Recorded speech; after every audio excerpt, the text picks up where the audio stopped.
बिस्मिल्लाहिर्रहमानिर्रहीम। अस्सलाम वालेकुम dear students, welcome back doctor Abdullah academy में। तो बच्चों, आज हम ज़रा इमेजिन करें, एक ऐसी बीमारी डिस्कस करने जा रहे हैं जो दुनिया भर में हर 3 अमवात में से एक की वजह बनती है और अक्सर इसकी कोई इलामत भी ज़ाहिर नहीं होती। जब तक बहुत देर ना हो जाए तो इसकी इलामत जो है वो ज़ाहिर नहीं होती। पर क्या आप जानते हैं ये बीमारी क्या है? तो आज हम सीखेंगे कार्डियोवैस्कुलर डिजीज़ या डिसऑर्डर। स्टूडेंट्स, हम बात कर रहे हैं कार्डियोवैस्कुलर डिसऑर्डर की, ऐसी बीमारियां जिनमें दिल और ब्लड वेसल मुतासिर हों, मजमूई तौर पर कार्डियोवैस्कुलर बीमारियां कहलाती हैं।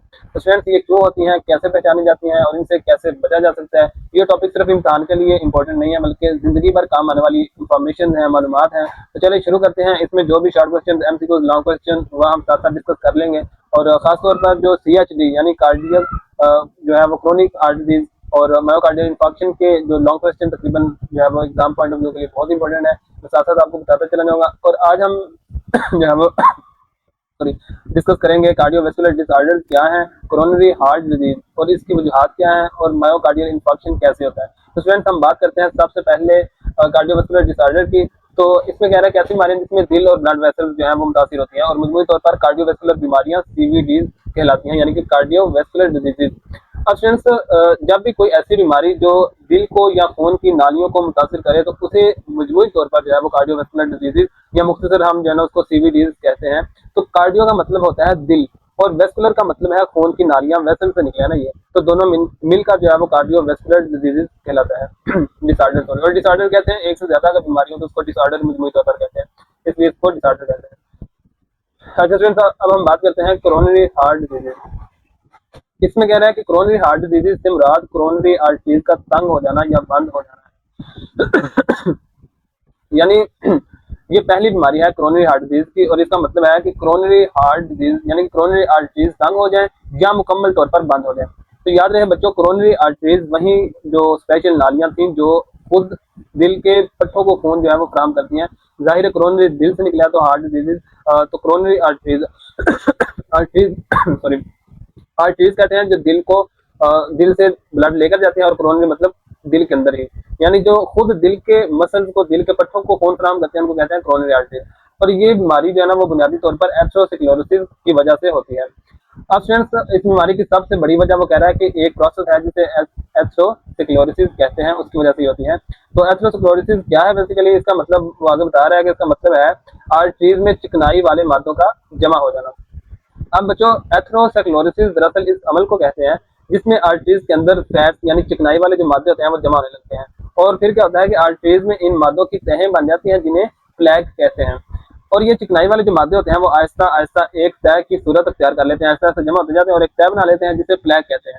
तो बच्चों, इसे ऐसे समझें जैसे एक साफ पानी के पाइप के अंदर आहिस्ता आहिस्ता जंग और फिर मैल जमा होने लगता है ना, और पाइप आहिस्ता आहिस्ता तंग हो जाता है। जैसे पाइपलाइन से पानी आना हो और आहिस्ता आहिस्ता अंदर जंग लगता है, जैसे वो पाइपलाइन तंग हो जाएगी, पानी आना कम हो जाएगा, तो इसकी वजह से ये प्लेक बन जाते हैं। और इसके बाद हम बात कर लेते हैं यहाँ तक का कुछ शॉर्ट क्वेश्चन, एथेरोस्क्लेरोसिस प्लेक। ये बहुत इंपॉर्टेंट जो है स्टूडेंट्स, शॉर्ट क्वेश्चन है, आपने इसको बहुत अच्छे से देख लेना है। तो ये एथेरोस्क्लेरोसिस और प्लेक जो है ना, इसमें ये दोनों जो है ना वो बहुत इंपॉर्टेंट शॉर्ट क्वेश्चन बन सकते हैं। तो यहाँ से अगर मैं आपको पूछूं कि MCQ कैसे आ सकता है तो आर्टरीज में चिकनाई जमा होने के अमल को क्या कहा जाता है? एथेरोस्क्लेरोसिस। ठीक है स्टूडेंट, और इसके बाद जो है ना हम बात कर लेते हैं वजूहात क्या क्या है इसकी। तो फ्रेंड्स, इसमें जो है ना देखें कि यहाँ एक सेहतमंद आर्टरी नजर आ रही है जिसमें खून आज़ादी से बह रहा है, लेकिन वक्त के साथ साथ चिकनाई और कोलेस्ट्रोल जो है वो आहिस्ता आहिस्ता इस आर्टरी की दीवार में जमा होना शुरू हो जाते हैं। यही जमाशुदा मादा प्लेक कहलाता है और ये आर्टरी के रास्ते को तंग करता चला जाता है। अब स्टूडेंट्स, इसके साथ हम देख लेते हैं ये जो एक साइड बॉक्स है कि आर्टियोस्क्लेरोसिस से मुराद है आर्टरीज की दीवारों का अमूमी सख्त होना और मोटा होना है। बच्चों, एक और मिलता जुलता लफ्ज है आर्टियोस्क्लेरोसिस, पीछे हमने पढ़ा था एथेरोस्क्लेरोसिस, ये इन दोनों का डिफरेंशिएट भी पूछा जा सकता है। उसके बाद फिर एथेरोस्क्लेरोसिस का जो है वो जिक्र कर रहा है, तो उसको भी हम देख लेते हैं। तो आर्टियोस्क्लेरोसिस जो है वो बेसिकली उसका मतलब है आर्टरी की दीवार का अमूमी तौर पर सख्त और मोटा हो जाना। आर्टियो मतलब आर्टरीज की दीवार का, और स्क्लेरोसिस मतलब उसकी जो है ना वो दीवार जो है वो सख्त और मोटी हो जाती है। और एथेरोस्क्लेरोसिस भी जो है ना वो कह रहा है कि आर्टियोस्क्लेरोसिस की एक मखसूस किस्म है, यानी एथेरोस्क्लेरोसिस दरअसल इसी आर्टियोस्क्लेरोसिस की एक जो है ना वो खास किस्म है जो शरीयानों के अंदर चर्बी, कोलेस्ट्रॉल और दीगर मादों के जमा हो जाने की वजह पैदा होती है। ये कह रहा है कि जो खास तौर पर शरीयानों के अंदर चर्बी हो गया, कोलेस्ट्रॉल हो गया और दीगर जो मादे जमा होने से पैदा होती है उसे कहते हैं उसकी वजह से ये एथेरोस्क्लेरोसिस होती है। तो स्टूडेंट्स यहाँ पर देखें, याद रखने का आसान तरीका अगर मैं आपको बताऊं कि आर्टियोस्क्लेरोसिस एक बड़ी कैटेगरी है, जबकि एथेरोस्क्लेरोसिस इसकी एक मखसूस किस्म है जो खास तौर पर चिकनाई जमा होने से पैदा होती है। तो आप इस तरह कर लें कि आर्टियोस्क्लेरोसिस एक बड़ी टर्म है और जो एथेरोस्क्लेरोसिस है वो उसी की किस्म है। तो एथेरोस्क्लेरोसिस और आर्टियोस्क्लेरोसिस में डिफरेंशिएट बहुत इंपॉर्टेंट शॉर्ट क्वेश्चन है, जैसे कि मैंने आपको पहले भी बता चुका हूँ, अब भी बता रहा हूँ कि ये दोनों में डिफरेंशिएट करना बहुत इंपॉर्टेंट शॉर्ट क्वेश्चन है स्टूडेंट्स। यहाँ पे डिफरेंशिएट आपसे पूछा जा सकता है, तो ये आपको आना चाहिए, ये पूरा का पूरा टेबल। अब उसके बाद हम बात कर लेते हैं कि इसकी क्या वजूहत है प्लेग की, जो हम पढ़ रहे थे। तो कह रहा है कि खून में कम डेंसिटी वाली लिपोप्रोटीन, यानी कि कम डेंसिटी वाली लिपोप्रोटीन, मसलन क्या क्या कोलेस्ट्रॉल हो गया, कि जायद मकदार हो गया, ब्लड प्रेशर ज्यादा होना, स्मोकिंग या डायबिटीज वगैरह, गैर फाल तर्ज जिंदगी, ये इसकी वजूहत है। अब बच्चों देखते हैं कि प्लेग बनने की वजूहत। तो एलडीएल को आमतौर पर बुरा कोलेस्ट्रॉल भी कहते हैं, यानी कि लो डेंसिटी लिपोप्रोटीन है, इसको बुरा कोलेस्ट्रॉल भी कहते हैं, क्योंकि यही खून की नालियों में जमा होकर प्लेग बनाता है। और इसके अलावा कह रहा है कुछ और वजूहत भी हो सकती हैं, ज्यादा कोलेस्ट्रॉल हो गया, हाई ब्लड प्रेशर हो गया, सिगरेट नोशी जो हमारी स्मोकिंग वगैरह है, डायबिटीज, और सेकेंडरी तौर पर हमारे पास आ जाती है जो लाइफस्टाइल है, यानी बैठे रहने वाली जिंदगी हो गया, यानी कि सेडेंटरी लाइफस्टाइल, यानी कि गैर फाल, यानी कि काम काज वाली नहीं है, बगैर काम की जिंदगी, बैठे रहना, सुस्ती है, वो वाली जिंदगी भी इसकी वजूहत हो सकती है। इसके बाद हम बात कर लेते हैं स्टूडेंट्स इसकी इलामात क्या है। तो इलामात में कह रहा है कि इब्तदाई मराहल में गैर इलामती जो है ना वो एसिम्टोमेटिक होती है, कोई इलामत नहीं होती है, और हालत बढ़ने पर सीने में दर्द या तकलीफ का बायस बन सकते हैं। और स्टूडेंट्स वो कह रहा है कि यहाँ पर सिम्टम की बात कर रहा है कि एक बहुत इंपॉर्टेंट और खतरनाक बात यह है कि सीएचडी के इब्तदाई मरहले में कोई इलामत जाहिर ही नहीं होती, यानी ये एसिम्टोमेटिक होती है। और एसिम्टोमेटिक का मतलब है बगैर इलामतों के। और फिर क्या होता है कि हालत बढ़ने पर जो है वो, और जब हालत बिगड़ने लगे तब जाकर सीने में दर्द या तकलीफ महसूस होती है।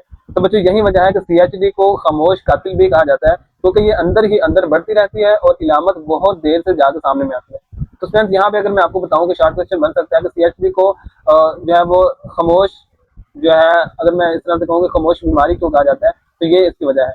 और अगर एमसीक्यू की बात करें तो एमसीक्यू कैसे बन सकता है यहाँ पर कि एसिम्टोमेटिक का मतलब क्या है, यानी कि बगैर इलामतों वाला ना, गैर इलामती एसिम्टोमेटिक, मतलब इस तरह से कुछ। तो इसके बाद और अगर मैं बात करूँ कि और कैसे हम शॉर्ट क्वेश्चन बन सकते हैं, तो शॉर्ट क्वेश्चन इस तरह से बन सकता है कि प्लेग बनने की कोई सी 4 वजूहत लिखें, ये बहुत इंपॉर्टेंट, इस तरह से शॉर्ट क्वेश्चन जो है ना वो बन सकता है। तो आपको कम से कम 4 3 4 जो है ना वो वजूहत आनी चाहिए। मैं यहाँ पर लिख भी देता हूँ कि वजूहत जो है ना वो शॉर्ट क्वेश्चन बन सकता है। और इलामात में एक तो है, ये ज़्यादा इतना इंपॉर्टेंट नहीं है, तो आपने इसमें से सिर्फ और सिर्फ इसका डिफरेंशिएट बहुत अच्छे से याद करना है और वजूहत बहुत अच्छे से शॉर्ट क्वेश्चन के तौर पर देखनी है। अब इसके बाद फ्रेंड्स हम बात कर लेते हैं ये जो साइड टेबल है, इसमें क्या कह रहे हैं, इसमें कह रहे हैं कि वर्ल्ड हेल्थ ऑर्गेनाइजेशन के मुताबिक कार्डियोवैस्कुलर बीमारियां तमाम दुनिया में होने वाली अमवात में से 32% अमवात की वजह है।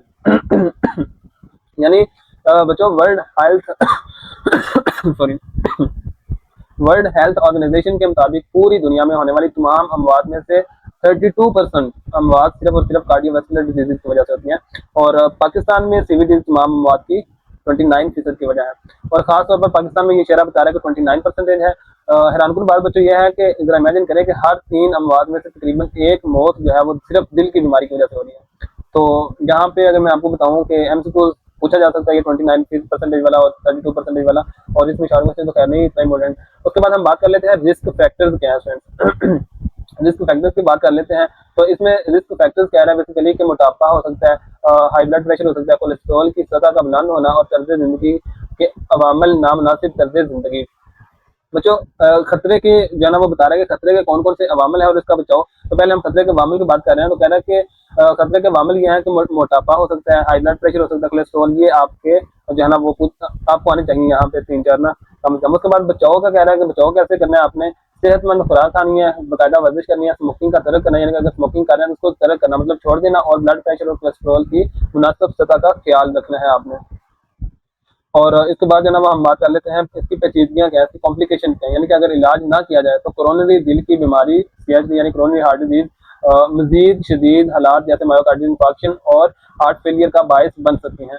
तो स्टूडेंट कह रहा है कि अगर इलाज ना किया जाए तो क्या क्या हो सकता है कि, तो ये मजीद जो है वो शदीद हालात पैदा कर सकते हैं जैसे मायोकार्डियल इंफार्क्शन और हार्ट डिजीज। तो ये जो है ना बच्चों अभी हमने यहाँ तक जो देखा और सुना कि सीएचडी की सबसे खतरनाक जो पेचीदगी है वो मायोकार्डियल इंफार्क्शन है। अब आइए इसको हम मायोकार्डियल इंफार्क्शन के साथ देखते हैं। तो मायोकार्डियल इंफार्क्शन जो है वो बेसिकली 2 अल्फाज यानी मायोकार्डियम और इंफार्क्शन से बनी है।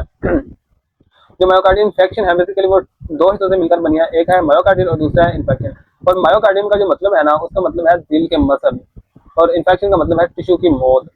अब स्टूडेंट्स देखें जरा इन दोनों लफ्जों को मिलाकर, अगर हम देखें क्या क्या मायने निकलता है, तो इसके मानी ये निकलते हैं कि दिल के पट्टों के टिश्यू की मौत, यानी कि मायोकार्डियम दिल के पट्टे और इन्फेक्शन टिश्यू की मौत, तो दिल के पट्टों के टिश्यू की मौत, तो ये इस तरह से बन सकता है। और इसके बाद जो है ना वो दिल के टिश्यू की मौत को मायोकार्डियल इन्फेक्शन कहते हैं। इसे आमतौर पर हर दिल का दौरा यानी हार्ट अटैक भी कहा जाता है।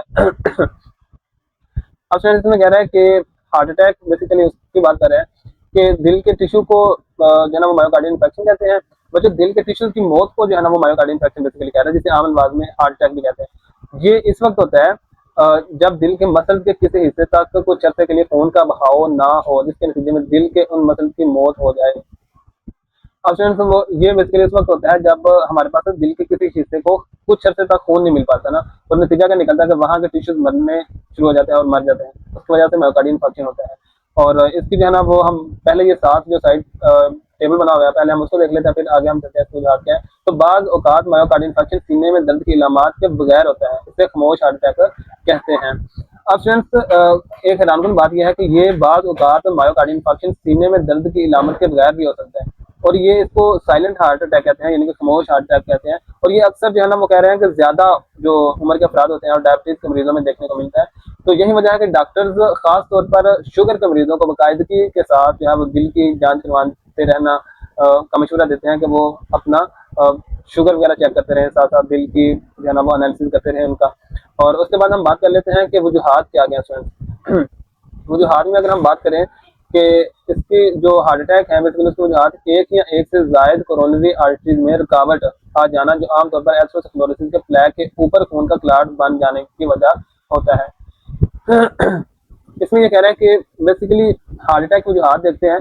सबसे पहली वजह वो बता रहा है कि एक या एक से जो ज्यादा होती है कोरोनरी आर्टरीज में ब्लॉकेज आ जाती है, और ये ब्लॉकेज आमतौर पर इस वक्त होती है जब एथेरोस्क्लेरोसिस के प्लेग के ऊपर खून का जो लोथड़ा होता है वो बन जाता है। इसे ऐसे समझें जैसे सड़क है ना, उस पर पहले से कुछ मलबा पड़ा हो, कुछ गंद वगैरह पड़ा हो, और फिर ऊपर से मजीद कोई चीज आकर यानी कि उसके साथ मिल जाए और मुकम्मल तौर पर रास्ता बंद कर दे, तो नतीजा क्या होगा कि ट्रैफिक बिल्कुल ही रुक जाती है। इसी तरह पहले थोड़ा सा होता है, फिर उसके बाद ऐसा ऐसा मिलता मिलता वो पूरी ब्लॉकेज हो जाती है, और फिर एट दी एंड वो पूरे का पूरी जो हमारी ब्लड वेसल्स होती है वो ब्लॉक हो जाती है, और खून का रास्ता बिल्कुल रुक जाता है, खून वहां से सफर नहीं कर पाता, और फिर वहां से हार्ट अटैक होने के चांसेस होते हैं।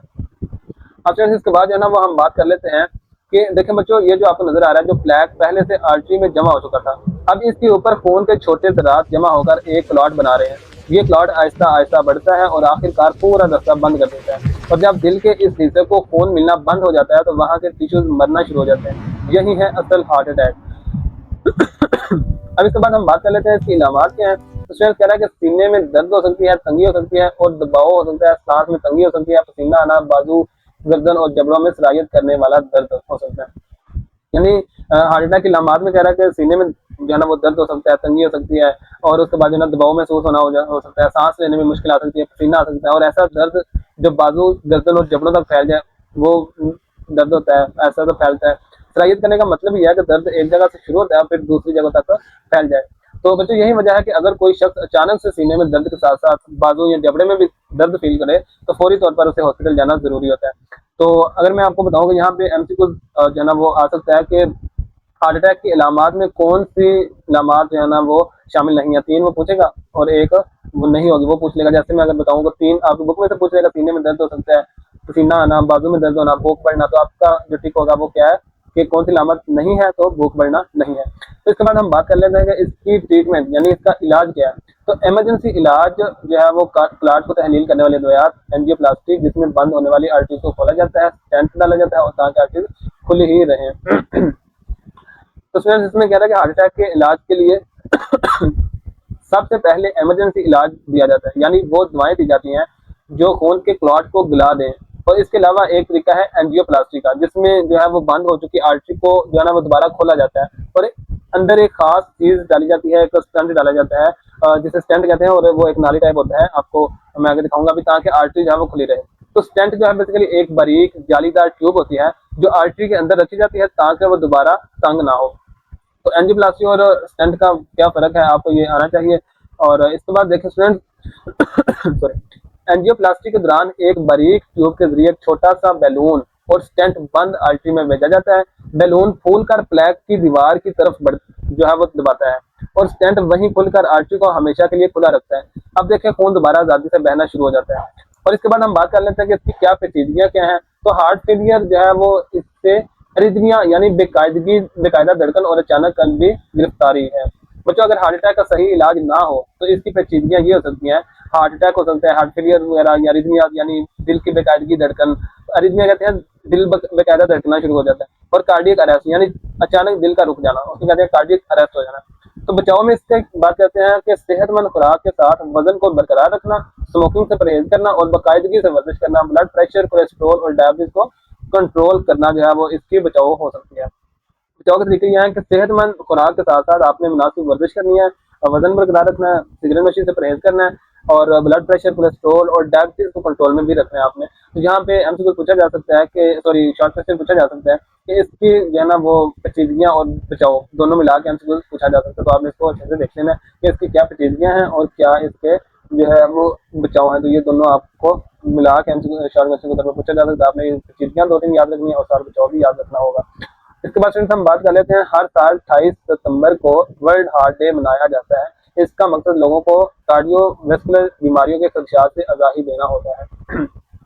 तो ये एक इंटरेस्टिंग मालूमात है, इन्फॉर्मेशन है आप लोगों के लिए कि हर साल 28 सितंबर को वर्ल्ड हार्ट डे मनाया जाता है। अभी सितंबर का महीना आने वाला अगला तो उसमें 28 सितंबर को वर्ल्ड हार्ट डे मनाया जाएगा। तो इसका मकसद बेसिकली ये होता है कि ये लोगों को यानी कि अवेयरनेस देनी, खतरा से आगाह करना, बचाव के तरीके बताना, ताकि जो है ना वो आवाम को पता चल सके कि इसके क्या क्या बचाव के तरीके हैं। तो यहाँ पे जो है वो डायग्राम भी है, पहले हम डायग्राम को भी देख लेते हैं साथ। तो ये डायग्राम बेसिकली आपको डायग्राम की मदद से समझते हैं कि प्लेग बनने से हार्ट अटैक कैसे जो है वो प्लेग बनने से लेकर हार्ट अटैक तक कैसे पहुंचता है। तो बाएं तरफ आप देखें मुकम्मल तस्वीर है जिसमें कोरोनरी आर्टरी जो है ना वो लिखा हुआ है और ये दिखाई गई, और नीचे की तरफ एक स्याह हिस्सा है बेसिकली जिसको प्लेग कहते हैं, यानी कि नीचे की तरफ एक स्याह हिस्सा है जिसे जो है ना वो ये वाला ये तो कोरोनरी आर्टरी में प्लेग है बेसिकली, और ये जो है ना आपको मुद्दा टिश्यू दिखाया गया। यही वो पार्ट है जो खून ना मिलने की वजह से मर चुका है। और दाएं तरफ आर्टरी का अंदरूनी हिस्सा जूम करके आपको दिखाया जा रहा है जहाँ प्लेग लिखा हुआ है ये वाला बेसिकली, और प्लेग जो है ना वो क्या करता है आर्टरी की दीवार में जमा नजर आ रहा है, जिसने आर्टरी का रास्ता जहाँ वो तंग करके रखा हुआ है। और देखें बच्चों इस डायग्राम से साफ पता चलता है कि प्लेग पहले रास्ते तंग करता है, ये वाला देखना इसकी वो पहले इधर आकर फैट वगैरह वो जमा हो गया, फिर पहले प्लेग बन गया ना, तो प्लेग क्या करता है कि पहले रास्ता तंग करता है फिर मुकम्मल तौर पर बंद कर देता है। और रिजल्ट क्या निकलता है कि इसमें दिल का वो पार्ट जिसे खून नहीं मिलता वो मर जाता है। तो स्टूडेंट्स यहाँ तक था हमारा आज का टॉपिक, आपको अच्छे से समझ आ गया होगा और इंशाल्लाह मिलते हैं नेक्स्ट वीडियो में नेक्स्ट लेक्चर के साथ। तब तक के लिए इतना ही, अल्लाह हाफिज़।